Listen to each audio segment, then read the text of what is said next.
Hello everyone, welcome to Mindful Strength. आज की video में हम बात करेंगे 6 बेस्ट तरीके या आप कह सकते हैं स्मार्ट तरीके बेली फैट रिड्यूस करने के। तो welcome to Mindful Strength and इस चैनल में हम होलिस्टिक हेल्थ की बात करते हैं। होलिस्टिक हेल्थ के लिए जो भी चीज़ें चाहिए होती हैं उन सारी चीज़ों के बारे में हम इस चैनल में बात करते हैं। तो शुरू करते हैं बेली फैट के बारे में जानने की कोशिश करते हैं। सबसे पहली बात आपको ये समझना ज़रूरी है कि बेली फैट होता क्या है और इसके रीजंस क्या हैं। और पहली बात मैं आपको बता दूं, belly fat is very important to understand. Belly fat मतलब होता है आप जिसको हिंदी में पेट की चर्बी भी बोल सकते हैं या एब्डोमिनल फैट, मतलब आपके जो पेट के चारों तरफ का जो मोटापा है उसको आप बेली फैट बोलते हैं।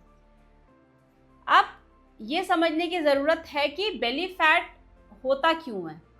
आपने बच्चों को देखा होगा, मतलब मोस्ट ऑफ द बच्चे अगर वो एक्टिव हैं, मैं ओबेसिटी वालों की बात नहीं कर रही, बट जो बच्चे एक्टिव हैं आपने उनका देखा होगा, उनके पेट में बिल्कुल भी चर्बी नहीं होती है। क्यों? क्योंकि वो थ्रू आउट एक्टिव रहते हैं, वो हमेशा खेलते रहते हैं, वो कभी भी बैठ नहीं सकते। तो आपने देखा होगा उनके पेट के अराउंड बिल्कुल भी चर्बी नहीं होती। वर्सेस हम बड़े लोग इतना सिडेंट्री हो गए हैं और खाने के बाद हम हिलते नहीं हैं, खाने के बाद तुरंत बेड पे चले जाते हैं। हम लोग का लाइफ स्टाइल इतना सिडेंट्री हो गया है, जो कि नंबर 1 रीज़न है बेली फैट के लिए। इसके अलावा बहुत सारे रीज़न है, बट या नंबर 1 रीज़न है बेली फैट का एक सिडेंट्री लाइफ स्टाइल। आज के टाइम में sitting is a poison, sitting is a next poison. तो अगर आपकी लाइफ स्टाइल बहुत ही सिडेंट्री है तो डेफिनेटली बेली फैट तो आना ही आना है। इसके अलावा दूसरे कारण बेली फैट के क्या हो सकते हैं कि आपका जो ईटिंग पैटर्न है, मतलब आपका खाना खाने का समय सही नहीं है, आपका जो ईटिंग ऑर्डर है, मतलब जिस ऑर्डर में आप फूड खाते हैं वो सही नहीं है, और सिडेंट्री लाइफस्टाइल है, और मे बी आपकी स्लीप भी बहुत पुअर है। तो there could be various reason, but या number 1 reason is sedentary lifestyle for your belly fat. अब कैसे हम ये समझे कि भाई मेरे को सच में बेली फैट है या सच में जो मेरी बेली के अराउंड जो मोटापा दिख रहा है वो मोटापा ही है या क्या है। क्योंकि कई सारे लोग का आप वेट देखेंगे, वेट तो उनका रेंज में होता है, मतलब जो भी उनके एज के हिसाब से, हाइट के हिसाब से उनका वेट होना चाहिए वो उसी वेट में होते हैं, बट उनके पेट के अराउंड एक मोटापा रहता है। तो कैसे पता करें कि आपका जो भी बेली फैट है वो ज़्यादा है कि कम है। तो अगर आप एक मेल है और आप जब इंच टेप से नापेंगे अपनी बेली के अराउंड, तो आपको ना नाभि के अराउंड, बेली के अराउंड नापना है, ठीक है, नीचे या ऊपर नहीं। तो जब आप बेली बटन, जिसको हम बेली बटन बोलते हैं, उसके अराउंड नापेंगे, अगर आपका जो मेजरमेंट आती है अगर वो 90 सेंटीमीटर से ज़्यादा है और आप अगर मेल हैं तो डेफिनेटली आपको अलर्ट होने की ज़रूरत है। And if you are a female और आपका ये मेजरमेंट 80 सेंटीमीटर से ज़्यादा आता है, तो in that case you have to be alert. इसका मतलब वो अलार्मिंग है, इसका मतलब आपको कुछ करना है अपनी बेली फैट के लिए। तो ये तो बात हो गई कैसे हम पता करें। तो कभी भी जैसे कि मैं हमेशा बोलती हूँ, होलिस्टिक हेल्थ के लिए बहुत सारे फैक्टर्स होते हैं। तो कभी भी वेट को क्राइटेरिया मत बनाइए ये देखने के लिए कि हाँ मैं हेल्दी हूँ। ये कभी मत सोचिए कि हाँ मेरा वेट रेंज में है, इट मीन्स मैं हेल्दी हूँ। सो वेट एक तरीके से आपको चकमा भी दे सकता है। मैं आपको अपना पर्सनल एग्जाम्पल बताती हूँ। लास्ट 10 डेज से मैं बिल्कुल भी एक्सरसाइज नहीं कर रही हूँ, क्योंकि मैं एक बिजनेस ट्रिप पे थी। तो I was not at all doing any exercise and you will be surprise to know कि इस 10 डेज में मेरा वेट कम हुआ है। बट मैं बिल्कुल भी एक्टिव नहीं हूँ, मेरे को बड़ी लेथार्जी सी रह रही है क्योंकि मैं अब एक्सरसाइज नहीं कर रही। और दूसरा, मेरा जो फैट मुझे दिख रहा है वो बेली के अराउंड दिख रहा है, वर्सेस जब मैं एक्सरसाइज करती हूँ रेगुलर तो मेरी बॉडी बहुत टोन्ड रहती है, और स्पेशली पेट के अराउंड तो बहुत ही टोन्ड बॉडी रहती है। तो ये फ़र्क होता है टू नो एब्डोमिनल फैट। तो ज़रूरी नहीं है कि आपका वेट रेंज में है तो आपका एब्डोमिनल फैट भी सही है। तो प्लीज़ वेट के चक्कर में मत जाइए। अब ये समझते हैं कि बेली फैट क्यों इतना इंपॉर्टेंट है, क्यों हम इसके बारे में बात कर रहे हैं। क्योंकि डजेंट मैटर आपका वेट रेंज में है या नहीं, डजेंट मैटर आप पतले दिखते हैं, मोटे दिखते हैं, वट एवर द केस, अगर आपको एब्डोमिनल फैट है, बेली फैट है, तो ये बहुत ही अलार्मिंग है। क्योंकि इसके वजह से diabetes, heart disease, many lifestyle diseases और फैटी लीवर डिजीज़, स्ट्रोक, ये सारे चीज़ें आपको हो सकती हैं अगर आपके एब्डोमेन के अराउंड फैट है। तो प्लीज़ अलर्ट हो जाइए। एब्डोमेन के अराउंड फैट होना is not a good sign. तो आपको अलर्ट होना ही होना है अगर आपके एब्डोमेन के अराउंड फैट है। तो ये चीज़ें हो सकती हैं अगर आपको बेली फैट है। अब वो 6 तरीके समझते हैं smartest and the fastest way to reduce belly fat, और उल्टे से शुरू करते हैं। तो छठवां चीज़ जो आप कर सकते हैं अपनी डाइट में if you want to reduce belly fat is acid. अपने फूड में एसिडिक चीज़ें मिलाइए। For example apple cider vinegar हो गया, नींबू पानी हो गया, फर्मेंटेड फूड हो गया क्योंकि उसमें भी एसिड रिलीज होता है, दही हो गई जिसमें लैक्टिक एसिड होता है, राइट। तो ये सारे फूड आइटम ऐसे हैं जिसमें एसिड होता है, एंड समहाउ ये एसिड आपको हेल्प करता है बेली फैट को मेंटेन करने के लिए, मींस बेली को आपके कंट्रोल में रखने के लिए।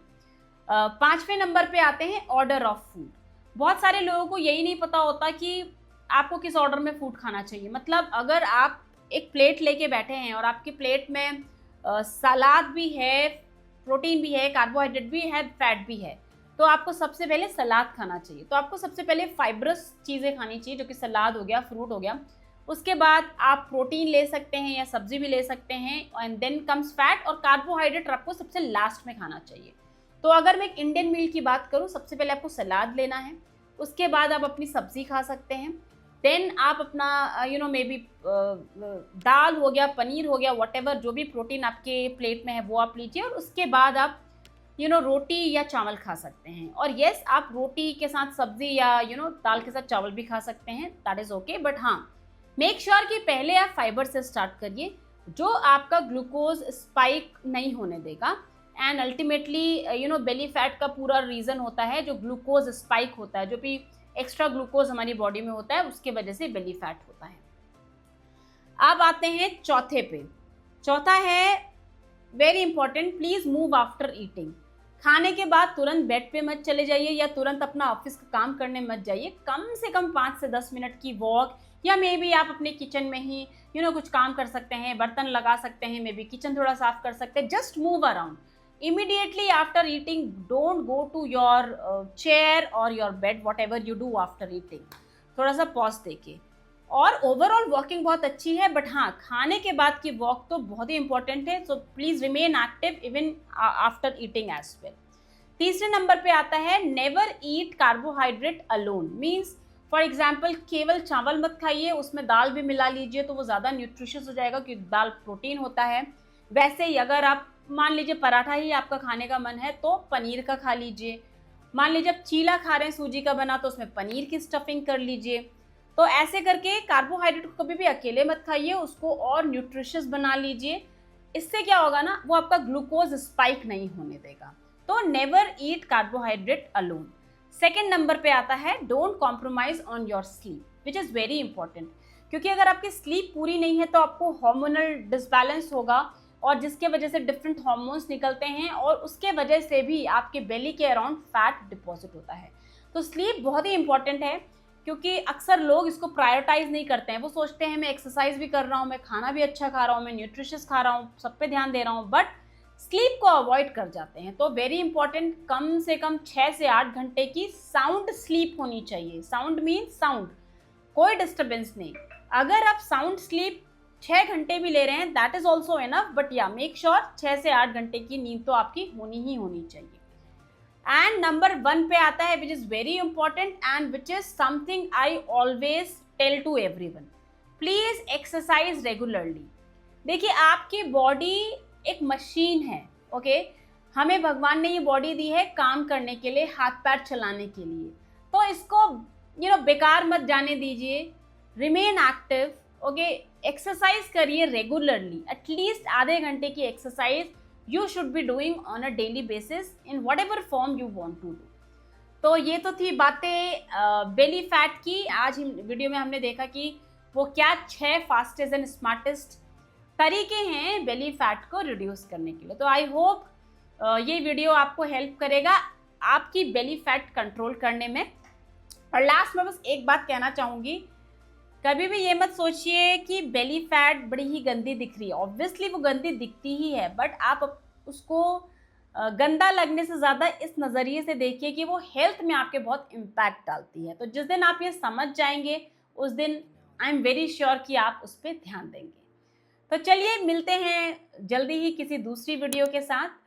तब तक के लिए have a nice day and bye bye.